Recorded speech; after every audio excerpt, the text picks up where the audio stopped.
Okay, hello everyone. Thank you so much for joining me for this second event of the series called Career by Design. Um, yeah, I'm covering why today, self-assessment for career clarity and direction. I will demystify the title in a moment. As I said, it's a second part. Last week, we spoke about the concept of career by design as such. Today, I'm going to go back to the concept for just a little while to remind you what it is all about, and also to those who did not have a chance to see it last week. Okay, so let me go to the, yes. The ones who have come back to my session have seen this slide before. It's a little bit of marketing to those of you who don't know who I am and why am I speaking. Very, very briefly, an introduction. I am a career and executive coach, a business transformation consultant, pivoted to consulting a couple of years ago from a career in finance, in financial services for longer than I want to admit, at financial institutions globally, at almost every level of the corporate ladder. My expertise in leadership, finance, strategy, change, mergers and acquisitions, and more. As I said, I pivoted to coaching, which I have been doing anyway as part of my job and my roles for many, many years, mentoring and coaching, and now I'm doing it full time. I specialize in helping women, high achievers, to take the next step in their career. This is my passion, and this is what I devote most of my time to, doing mentoring and coaching in various communities. I'm coaching as someone said, younger versions of myself, because I know how hard it is for women in the corporate world to climb the corporate ladder. Now, as I mentioned, this is a series called Career by Design. Someone asked me last week, Nikki, I think a couple of days it was you who asked me, is it going to be repeated, or do we do it? Do we repeat the same content every week? No. We are going to present fresh new content every week under the umbrella of Career by Design. In other words, every week there is a different topic. We'll be diving deep into all career management topics related to crafting your career strategically. I didn't say, but please do ask questions, do interrupt me. Because I can be talking forever, but I do want it to be an interactive session. So if anybody has a question, please shout. So this series is hosted every week on LinkedIn on Wednesday at lunch hour, 12 o'clock UK, 1 o'clock Central European time. It's for high achieving women in the corporate world to help them take control of their career and achieve long-term success and fulfillment. Just one sentence of what Career by Design is, and I know it's a repetition for those ones who are joining us again, who joined us last week. But for those ones who are here for the first time, what I understand by Career by Design, as opposed to career by default, is proactive approach to your career, where you can take charge of your professional journey and design your career as much as you can so that it aligns with your values, your passions, your skills, and so that it makes you forever employable. And I did spoke about this concept last week, and I will come back to it this week too. Now, I really like this slide. It's very, very cool. I haven't seen anything like that before. I hope you like it, people walking on the screen. This is the subject of today's session, uncovering a why, self-assessment for career clarity and direction. I did talk about your why a little bit last week. It was one of the concepts that I was bringing to the Career by Design. And today I'm going to dive deep into the content of your purpose and your why, and why it is important in crafting your own career. Now, what is your why?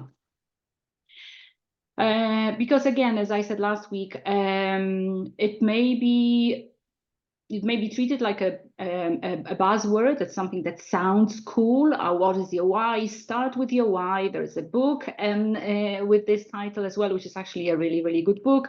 But what does it mean, your why? Your why is your purpose.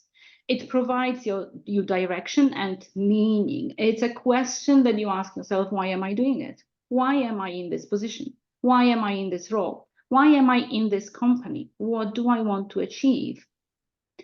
Once you know your why, it guides your career choices beyond just money and prestige. And I don't want to say that money is not important or prestige is not important. It is very, very important. Money is important, and the social status is also important. But we all want more in life. So beyond that, your choices would be guided by your why. Why am I doing it? It helps navigate the challenges with focus on what matters most, which means when you do have challenges, and every one of us will, you know your purpose and you know why you are going where you're going. It's so much easier to combat any challenge once you know why are you doing it. And it aligns your values and aspirations. So that's what why is. I like that one. That helps you find a career sweet spot between what you like or what you value and what you're doing. So everything is in alignment and there is no conflict. Now, can you relate? So I want to present to you 3 real cases that I know from my own work of women. Of course, it's not only about women, right? But this is because I work with women. This is about women who were deeply unhappy with their career choices because their career choices were not aligned with why. The first example I call a success trap of a colleague of mine who climbed the corporate ladder very, very quickly. And externally, she was perceived as someone very, very successful.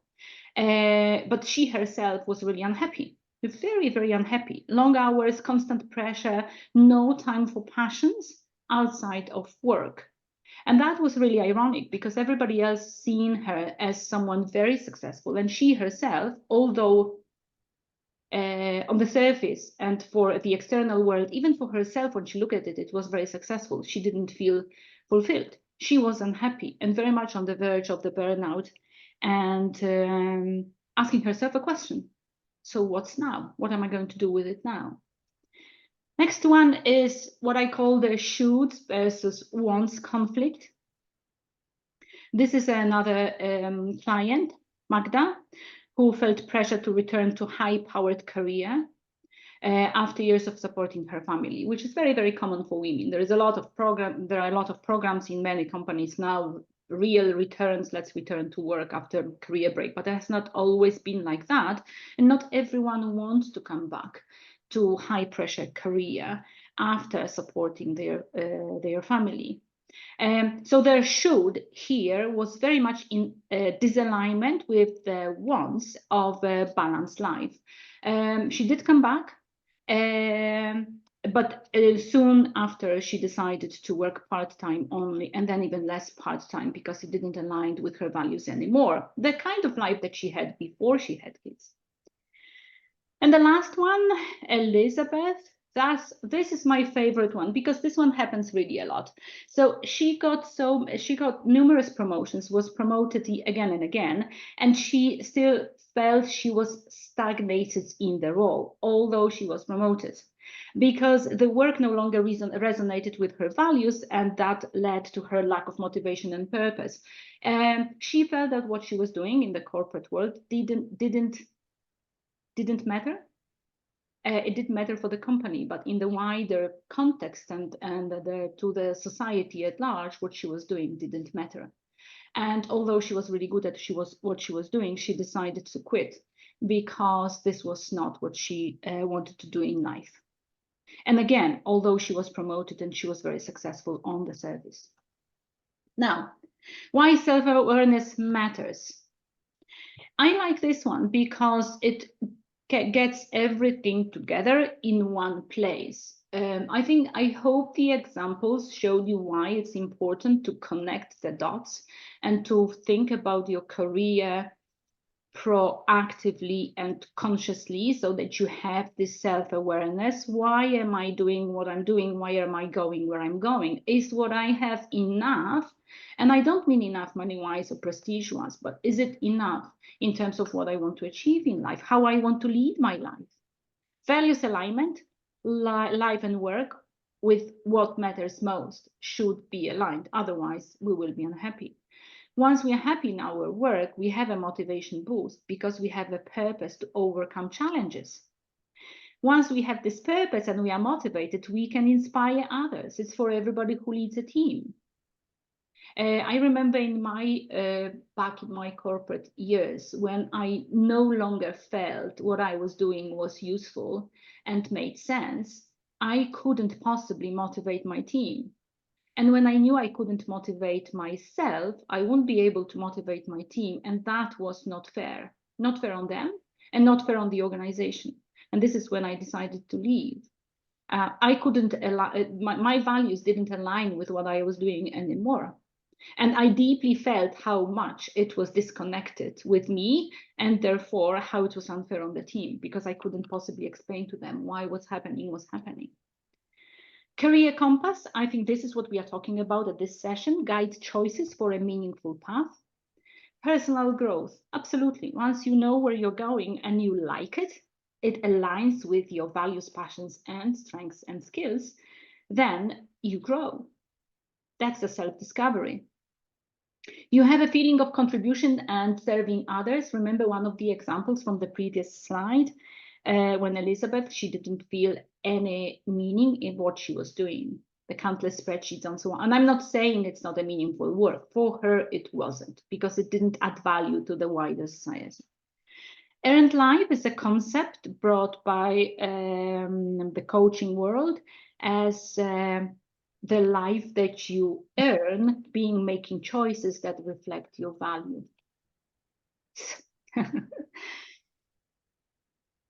Very quiet over there. Does anybody have any questions? No, but you are still there, right? Yes, we are. Yes. Thank you, because I can't see and hear anyone. I can hear myself. Yeah, we are still here. Yeah, hearing only myself is really boring.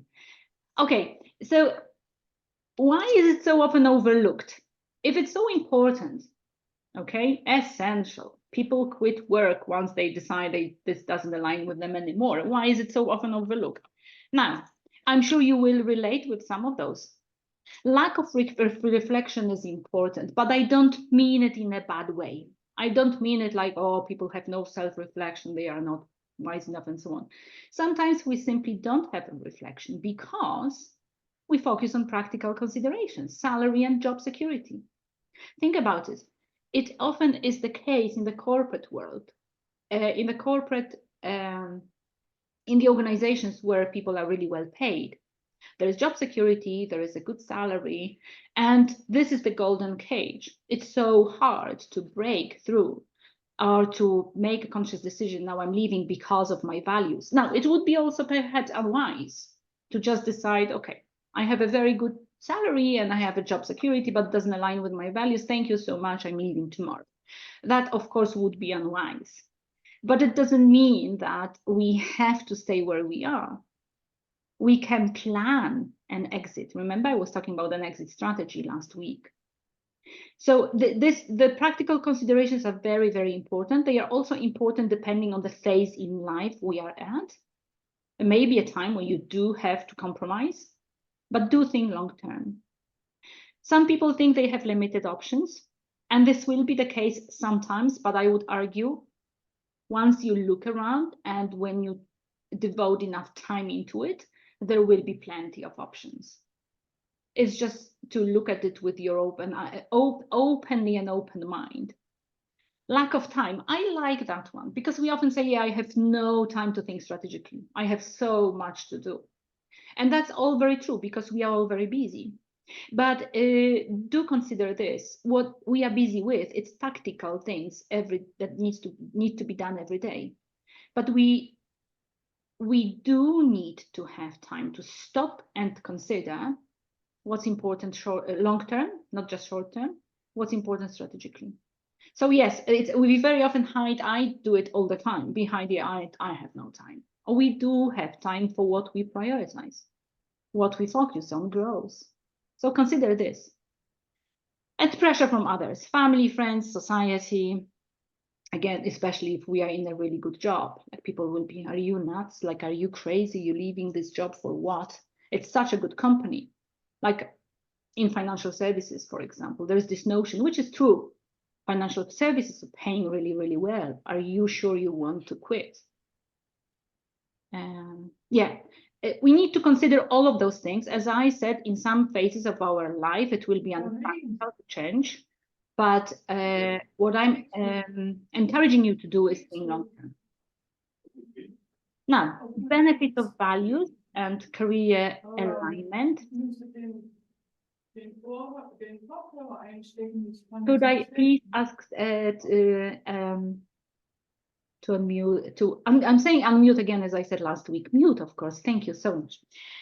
Benefits of values and career alignment. I'm talking about it all the time, and I'm sure it's at this point everybody knows, but I do want to bring this to your attention. Again, it sounds easy to say, but do look beyond external measures. Find career that reflects your inner beliefs, because it will pay off.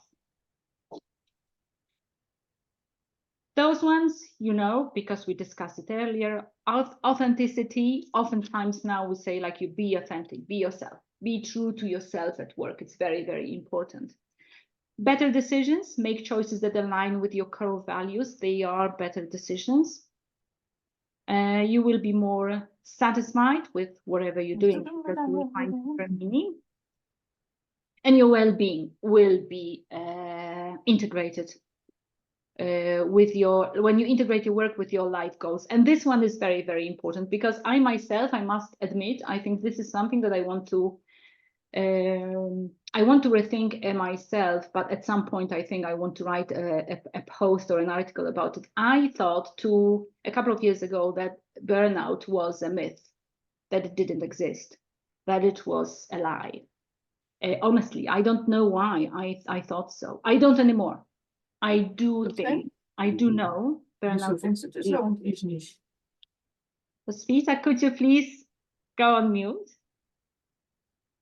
Thank you. Well-being is very, very important.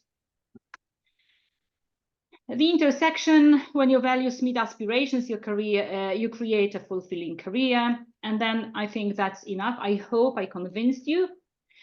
Now I want to present some examples of self-assessment exercises, because we can talk about values and say, yeah, do review your values and do find your values and understand your values. And sometimes people say, like, but what do I do? How do I know what are my values? How do I go about it? There are plenty of exercises or templates and things that you can do online. I will present 4, which I really, really like. So you can start with values identification, and I will values identification. This is what we are all talking about all the time. But how do I identify values? You start with a list of values and you go through your list of values, and I will show you how in a second.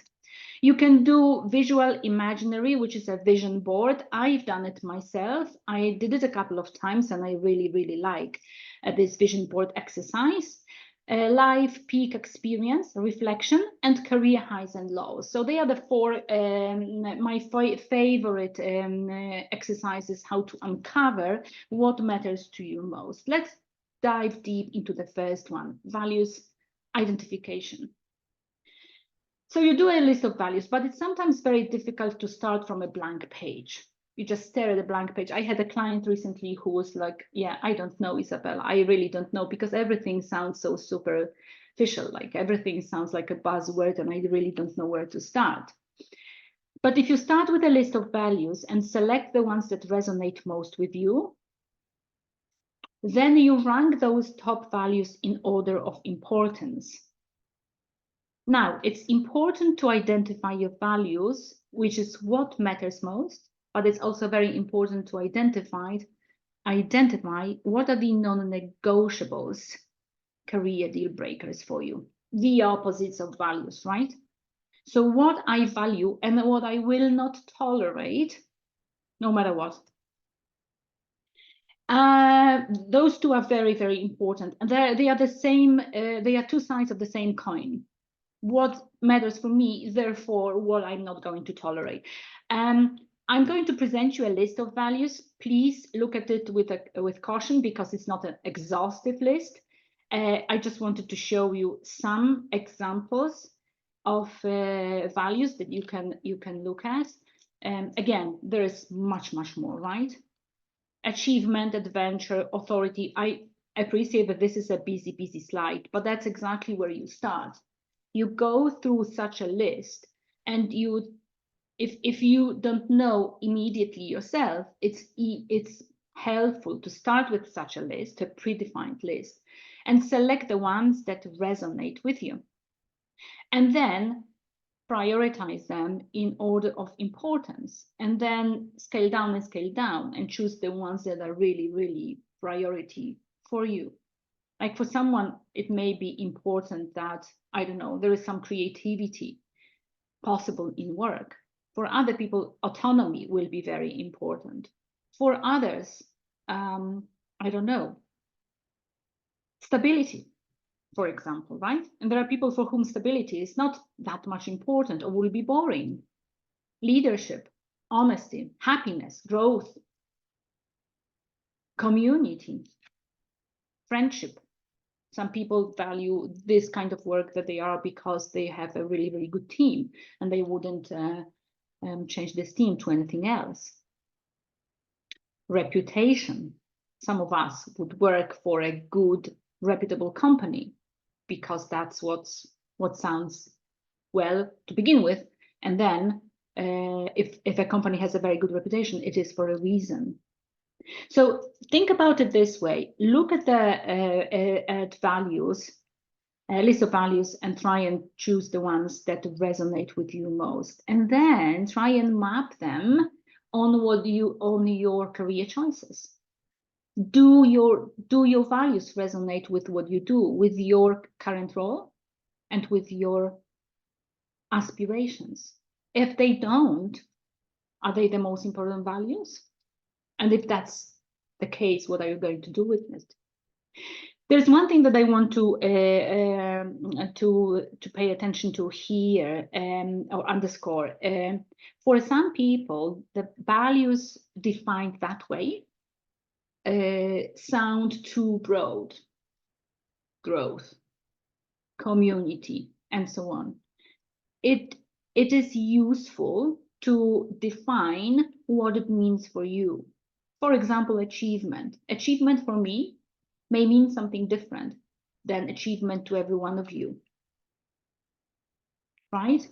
Security may mean something else to me and to any one of us. So do select and then define what this means for you. Does growth mean that you will be having opportunities for development constantly? Or what does it mean really? Taking part in training, for example, or jumping on projects that will help you expand in your role. Knowledge, what does it mean? Leadership, does it mean that you want to be a CEO or you want to be a team lead? So that's important. It's important to go one level down to understand what those values mean to us and what they mean to us both in personal and professional life. Career deal breakers, examples.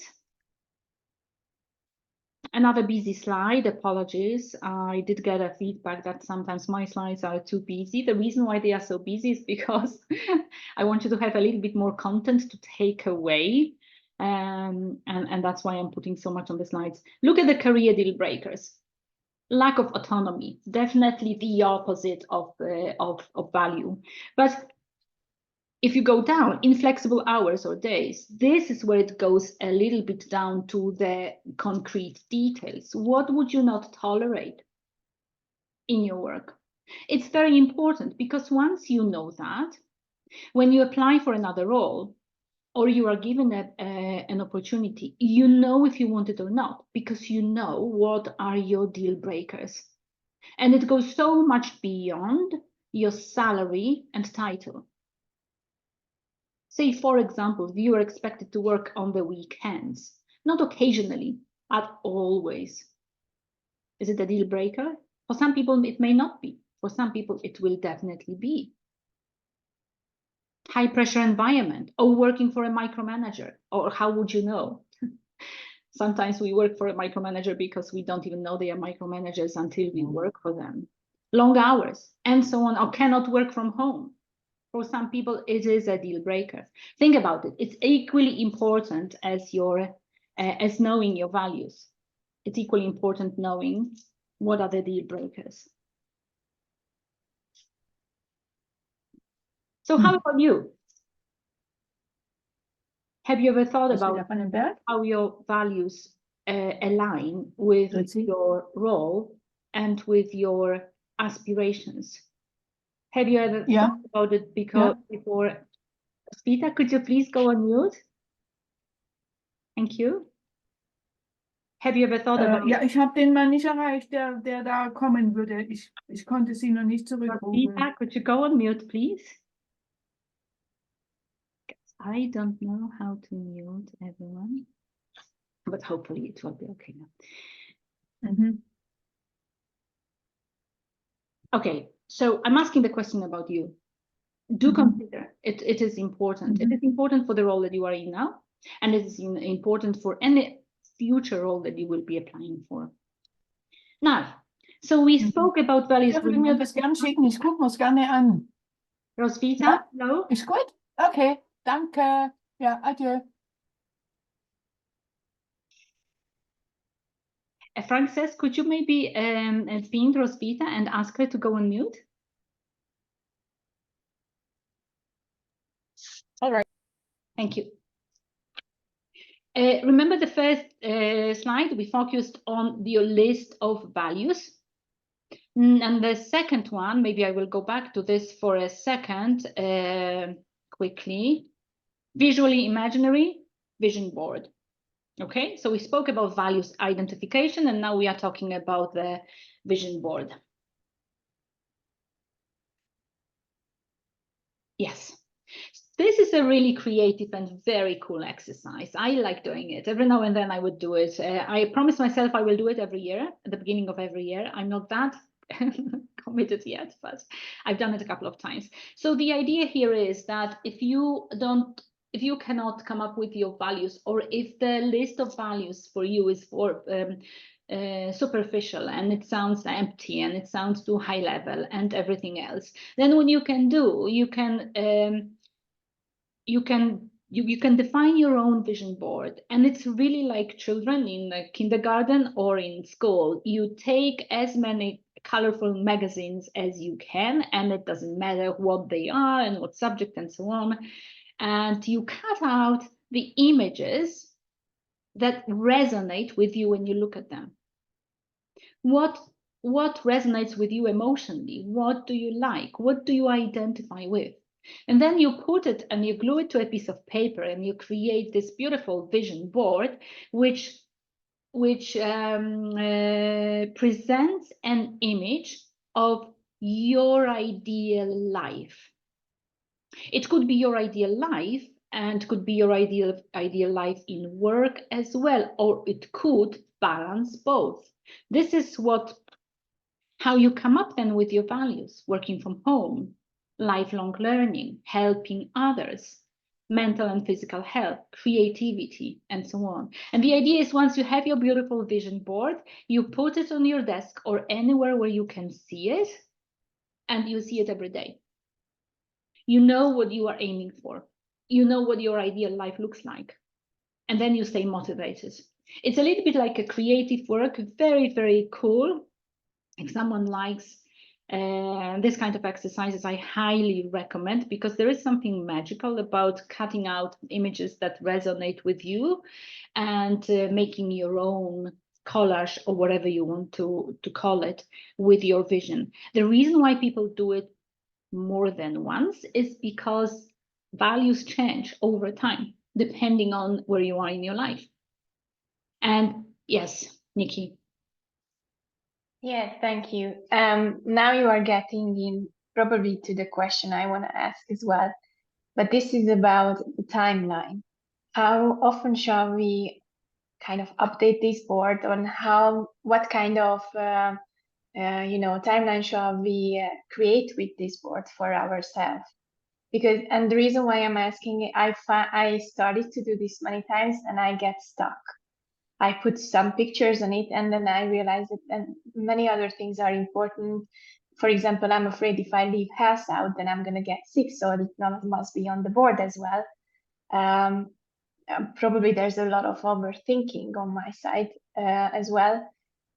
But yeah, maybe a hack or a trick from your side, how to keep it more simple, but also functioning. A very good question, really. Thank you, Nikki, because this is a question that I had before I even started doing this. I was working with a coach who specializes in it, and I was in a very small group when we were doing this exercise, and it was completely magical. Like, even still have a candle that we had to light, do some meditation before we do it. There was this going into the mood and so on. But to answer your question directly, I think there is no right or wrong answer to the question how often we should do it. I think the one that you say, if you have one and it still resonates with you, then it's still a good vision board. If at some point you believe that this is no longer valid for you, there are other things that are missing, other things that you want to put there, then it's time to do another one. I know people who do one every year, marking the beginning of the year for themselves in that way. And then I have a friend who has several, like every year, a different one. And they are largely kind of the same, but there are bits and pieces that are different. So I would say, as long as it works for you, say to keep it, say for 12 months, 6 months, or I don't know, 5 years, that's very much up to you. The other question that you ask on, you get distracted because what if you get sick and it should be on the board? No, it doesn't go to the board. What you are doing with the board is your ideal life, where you want to be, not where you could be or maybe will be, because everything can happen in life. So when you're asking if you are overthinking, no, you're not overthinking, and there's no reason to judge that way, because you are doing everything correctly and absolutely right. It's just give yourself permission to dream rather than to consider everything that can happen. So when I was doing my vision board, for example, I was completely surprised that what I selected from all the magazines that I had, and I didn't have many, but when I got those magazines from the coach, I thought, like, this is crazy, because one was about professional workout, which I don't do. Another one was like, they were completely misaligned with what I do in life. But then when I started to dive deep into them, I realized that it doesn't really matter, because still I could find pictures that resonated with me, colorful and nice pictures. What was surprised to me, that the first thing that I picked was a vision of a house on the hill, on the sea, overlooking the sea and so on. And then I decided this is exactly what I always wanted. This is what I would like ideally to live. So these are the kind of things that you put on your board, not your plans necessarily, but your ideal self and your ideal life. And being sick doesn't fit there, does it? No, thank you. Yeah. Does it answer your question, Nikki? Yes, thank you. Sure. So that's about vision board. The third one, life peak experience. This is a cool exercise, which I like too, because it helps uncover your passions and values. Here, the exercise is all about uncovering or going back to the peak moments of your life. Where did you feel at your best? Where did you feel most fulfilled? When you feel most energized? Recall those times that you were fulfilled and proud. Because this experience reveals your core values and passions, what you really value, what you feel best with or at. And this, remember, this is about your life. Now, a variation of this exercise, because we speak of in the context of career management, right? So a variation of this exercise is career highs and lows. And you can do exactly the same exercise as the previous one, analyzing your past experiences in work. Identify highs and lows of your past jobs. What was energizing you, what you liked? What mattered most in past roles? And what do you want more of or less of moving forward? So this is a very, very useful exercise because it is a shortcut, especially this one is a shortcut to uncovering what you A, tolerate, B, really like about a professional life. And therefore, what is your ideal path going forward? And this again goes back to the concept of career by design. When you think about it that way, when you think about it consciously, then it's much easier to know what you want, where you are heading, what is your purpose. Knowing your purpose is so much easier to keep the direction. And do remember, you can always course correct because nothing is set in stone. Don't worry that if you come up with this vision board, it will have to be forever. Or my vision of this beautiful white house on the sea or whatever, or at the sea, or overlooking the sea, maybe it will not be important for me anymore in 2 or 3 years' time because something happens that I will value something else more. Then fine, I will do another one, okay? Because life is not about setting everything in stone now. First of all, you wouldn't know. And then you would be unhappy and worried about putting something like that in place because you would be worrying about sealing it forever.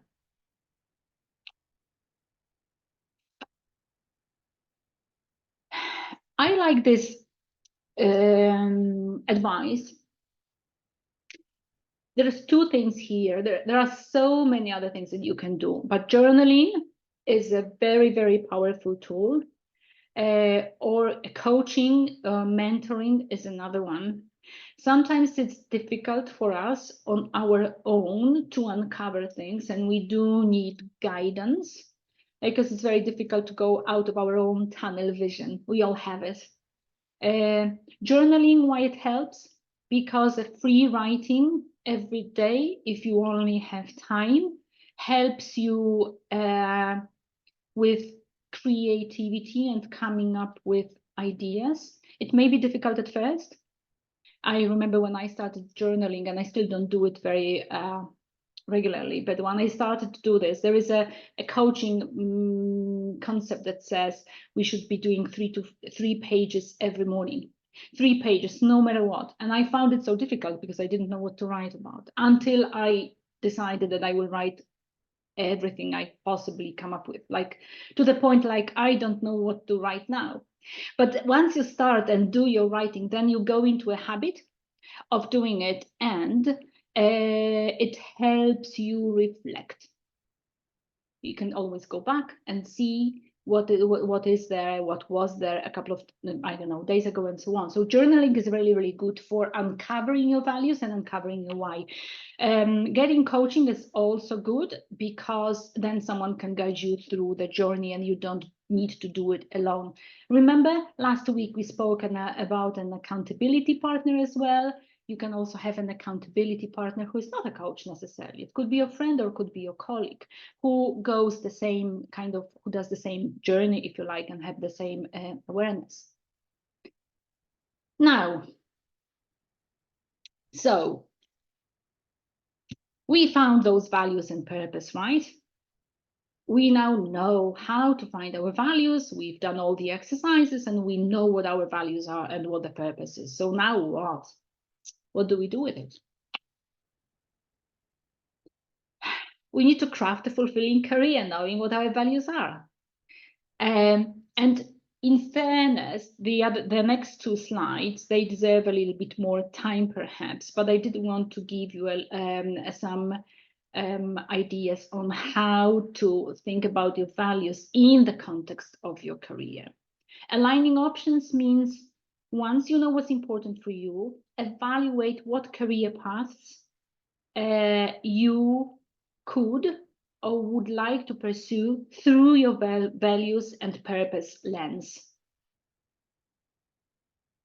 Choose those opportunities that resonate with what matters most for you. You will no longer have a problem what job to choose once you know what your non-negotiables and values are. And again, I'm talking about going beyond the salary and the title. Once you know what the vision and purpose is, you can set your goals using, this SMART, specific, measurable, achievable, relevant, and time-bound goals. Because it's one thing to have a vision board and just to have it as a beautiful picture, and another thing to have this vision board and come up with a plan how to get there.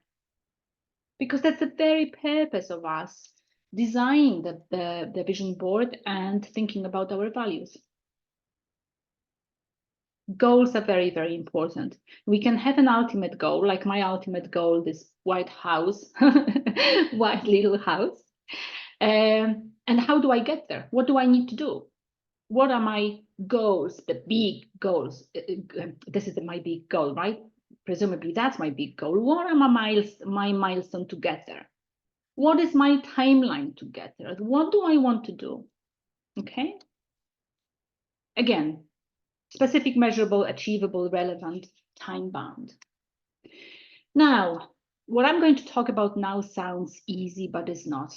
Breakthrough barriers. Let me just demystify it for a second. There will be difficulties on the way. Fears, pressures, and so on. Being aware of that is easier to break through those barriers. So the self-awareness is very important, and knowing that there will be barriers on the way, and not expecting that everything will always go to the plan, because it will not. You need to develop some strategies to address those barriers, how to persevere. And once you have those strategies, it's really important to course correct when needed. Do seek feedback from others in the work environment. Do get new experiences aligned with your values, and then adjust whatever needs to be adjusted in your environment. Take action and adapt if needed. We spoke about SMART goals, creating a detailed action plan with short-term and long-term steps, and including strategies for overcoming obstacles. Again, I can't stress it more. Once we know there will be obstacles, it is easier for us to accept them and to overcome when they arise. Because we will have plan B, C, D. Remember from last week, we need to have a plan B always.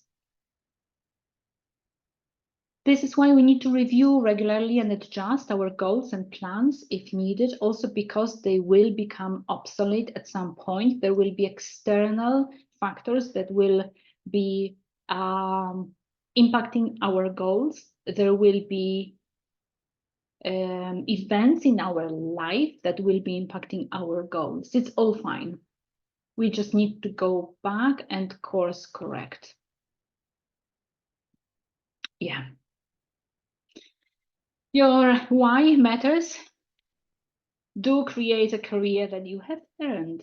And when someone talks about a career that they have earned, it's the career that you have your skills, experiences, and passion for. Now, we are coming to an end, but I really wanted to talk to you very briefly about strengths, because we are talking about values, we are talking about passions, and they often go together, values, passions, strengths and skills. And I think strengths are very, very important, because oftentimes, and especially in the corporate environment, we are very much into, or let's correct, or let's focus on the areas for development, right? So this is this nice notion now to call it areas for development. And it's all very good. We all have to focus on areas for development, but it's much more important, in my view, to focus on your strengths and to build on your strengths. We can work forever on our weaknesses, but why don't we focus on our strengths and build our career around our strengths? It will be so much more fun. Everybody has weaknesses, right? There's no point to working on all of those. Don't dwell on weaknesses. Do leverage your strengths. Identify your superpowers. The superpowers sound like, wow, another buzzword. Superpowers are the strengths that you are known of. What is it that people are coming to you with? Questions, advice, anything. This is your superpower. This is your strength. Interestingly, oftentimes we don't even realize that we have them. These are the things that come so easy to us that we don't even realize that they are our strengths. Own your worth, especially for women. Do claim your achievements. You know what you're good at. You know if you have achieved something, do claim it. Don't be shy. Don't wait for people to discover you and to notice what you have done, because you think they will always notice. They will not. Or they may, but they will never say or admit or whatever, because they have more important things to do. Do own your worth, and do remember to claim your achievements. Leverage your talents. Once you know what your strengths and your talents are, do look for projects, tasks, roles that play to your strengths, because that's I don't want to say that's easy, but it will be so much easier to success in the roles where you can leverage your talents and strengths. Limiting habits. Yeah, I think we mentioned it a couple of times. These are the own your worth is one of them. The limiting habits that especially women have, being overachiever and waiting for others to notice us, being a perfectionist, for example. Let's just perfect it forever and let's not finish because it will never be good. And those are the limiting, or let's please everybody and let's take even more work because someone asks us, and yet another person asks us, and yet another person. So let's do it because let's be nice to everyone. No, you won't be able to be nice for everyone. Not everyone will like you, and this is fine. It's okay. Grow where you shine. Again, do look for roles, projects where you can expand your platform, where you can use your talents.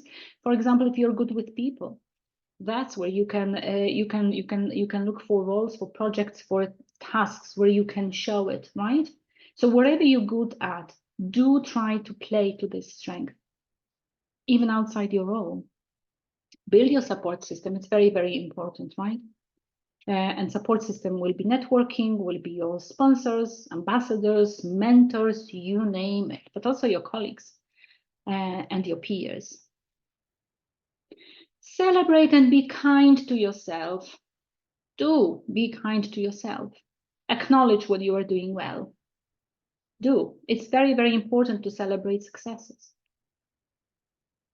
When I'm talking about building your support system and identifying superpowers, especially identifying superpowers, sometimes it may be hard, depending on where we are at in our life. Sometimes we may just, I work with people who would say like, well, I really don't know what I'm good at. I do know exactly what I need to correct, but I'm not so I'm not so sure what I'm good at. If you have a problem with that, there is a simple exercise for it. You can ask 10 people in your close environment, from your work, from your family, from your friends circle, people you trust, and ask them to describe you in one word and tell you why, ideally on paper. And people do it, they will do it for you. Then you will see it's a really interesting exercise because you will see what people will come up with. Oftentimes people come up with more than one word, they will come up with 2 or 3, and they will always tell you why. And this is how we are all of a sudden seeing what people see in us. What strengths do people see in us? And what's interesting about this exercise is also that oftentimes those things repeat themselves through the feedback. They come again and again and again. And I've done many of those where people were completely surprised with some features that were coming up. Do it. Don't be shy. In the work environment, you can always ask for 360 feedback if you want to go more officially with it. It's also very, very useful. Now, remember, strengths fuel success. Understand how your strengths contribute to your achievements. Look at your achievements in the past. Consider what helped you with those achievements. And this is how you will come up with your strengths. Some of you have seen this slide. I will be showing it every time. Career planning is an ongoing process, and it's important to remain proactive, intentional about your growth and development, and knowing your why, your values, your passions, and your strengths to craft your dream career strategically. Thank you so much.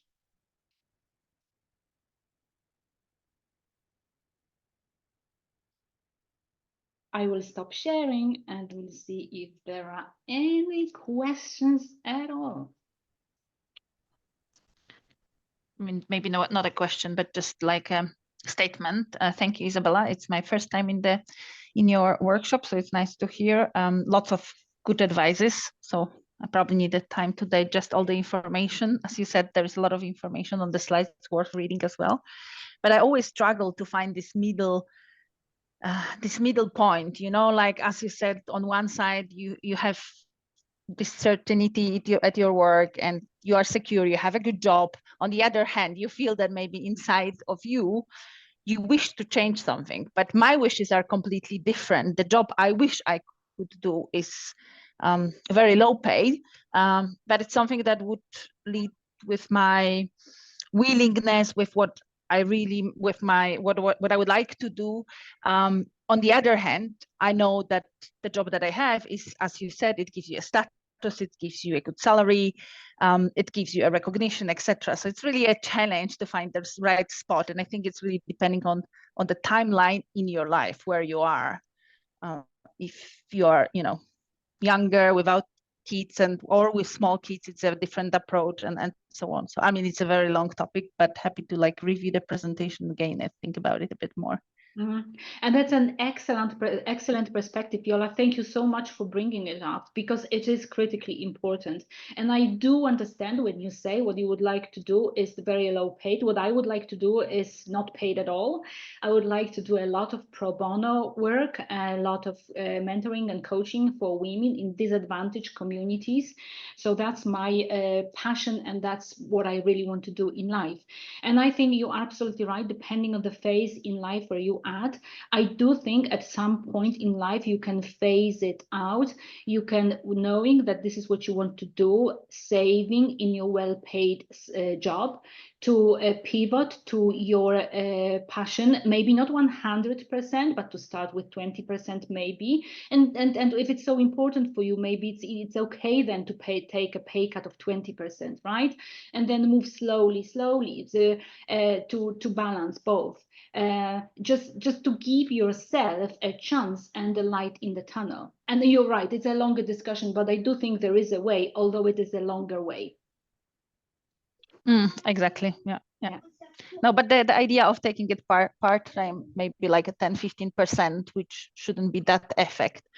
financially or anything like that, it's probably a good idea. It also gives you a flavor of seeing if you really, really like it or if it's exactly the way you want to go. Absolutely, So, absolutely. thank you very much. Yeah, exactly. And I know people who, like, I have a client of mine and a friend. She has done it now because she wants to do photography. So she's doing 80% now into her corporate job and 20% family photography. And that's exactly as you say. She wants to see if this is what she likes. So on. Any more questions, ladies? If not, I just want to tell you that this session has been recorded this time. It will be it will be sent to you, this recording.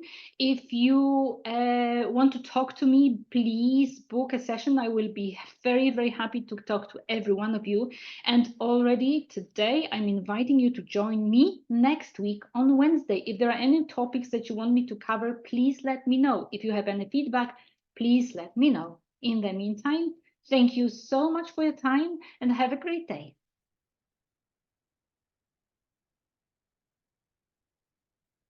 Thank you.